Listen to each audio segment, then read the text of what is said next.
दुईटी दाबी उपरे पुखानुपुखान आलोचना है आमको प्रतिश्रुति देले यही जो चुक्ति भित्तिक आ 6 वर्ष जोग करने 80% पाखापाखि कार्य सरीगला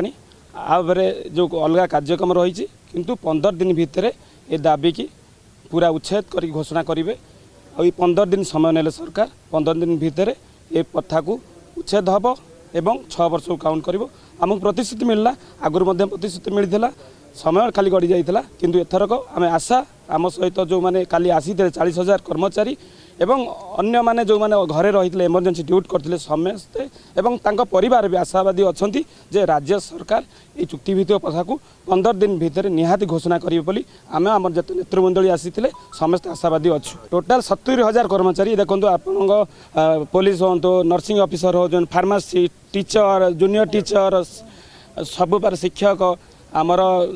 सब प्रकार इमरजेंसी ड्यूटी कर फायर डिपार्टमेंट समस्ते आम सहित अच्छा आमर लीडर मैंने भी ये उपस्थित अच्छा 42टा विभाग कर्मचारी आमको जो कंट्राक्चुअल प्रथा अच्छी ओडिशार अन्य कौन जगार ना ओडिशार अच्छी यहीटा ओडिशारू बहुत जल्दी युवा कर्मचारी मैंने शुणे एवं प्रथम नियमित हेबे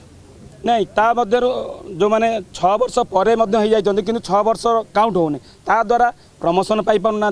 इनक्रीमेंट पाई पाना पेंशन बेले असुविधा होची बहुत असुविधा हो 6 वर्ष को पूरा शून्य हो जाऊँगी सर्विस काउंट कराऊनी सेटा जो कंट्राक्चुअल टाटू आहरी बाधुची से दुईटा दाबी की राज्य सरकार मानी 15 दिन समय भितर यही कथा को उठे आम आशा करुचु जे दुर्गा पूजा भेटी दे पारती नहले आमर कार्यक्रम जानते आम जो भाया पुणी आम बसबू कमिटी तापर जदि सरकार पुणी 15 दिन भर नहले आम कार्यक्रम नबू।